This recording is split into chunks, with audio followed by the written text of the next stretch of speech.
এর মধ্যে ফেনীর অবস্থান 61তম। এবার আমরা জানব ফেনী জেলা সম্পর্কে। ফেনী জেলার আদি নাম ছিল শমশেরনগর। পরে ফেনী নদীর নাম অনুসারে এই অঞ্চলের নাম রাখা হয়েছে ফেনী। 1984 সালে প্রশাসনিক পুনর্গঠনের মধ্য দিয়ে ফেনী জেলার জন্ম হয়।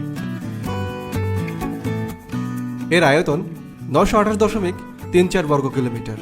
2011 সালের আদমশুমারি অনুযায়ী ফেনীর মোট জনসংখ্যা 14,96,138 জন, আর সাক্ষরতার হার শতকরা 59.60%।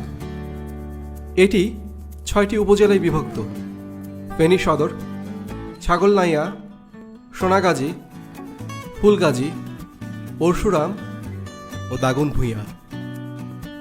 এর মধ্যে আয়তনের দিক থেকে সর্ববৃহৎ উপজেলা হল সোনাগাজী, যার আয়তন 235.07 বর্গ কিলোমিটার, আর সবচেয়ে ছোট উপজেলা পরশুরাম, যার আয়তন 97.58 বর্গ কিলোমিটার। ফেনীর মোট পৌরসভার সংখ্যা 5টি, ইউনিয়ন 43টি, গ্রাম 564টি এবং মৌজা 540টি। যদিও ফেনী নদী এখানকার প্রধান নদী, এছাড়াও আরও বেশ কিছু নদী এখানে আছে, যেমন মুহুরী নদী, কহুয়া নদী, সিলোনিয়া নদী ও কালিদাস পাহালিয়া নদী।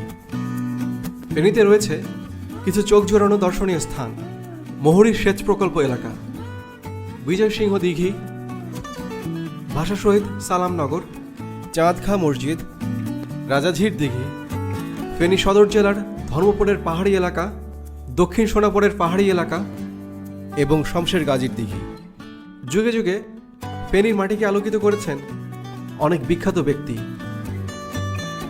কবি নবীন চন্দ্র সেন, কবি হাবিবুল্লাহ বাহার চৌধুরী, ভাষা সৈনিক আব্দুস সালাম, ভাষা সৈনিক কাজীউল হক, শহীদ বুদ্ধিজীবী, সাহিত্যিক ও চলচ্চিত্রকার জহির রায়হান, শহীদ বুদ্ধিজীবী ও সাংবাদিক সেলিনা পারভিন, শহীদ বুদ্ধিজীবী শহীদুল্লাহ কায়সার, স্যার এ.এফ. রহমান, বেগম খালেদা জিয়া, নাট্যকার ও গবেষক সেলিম আল দিন প্রমুখ।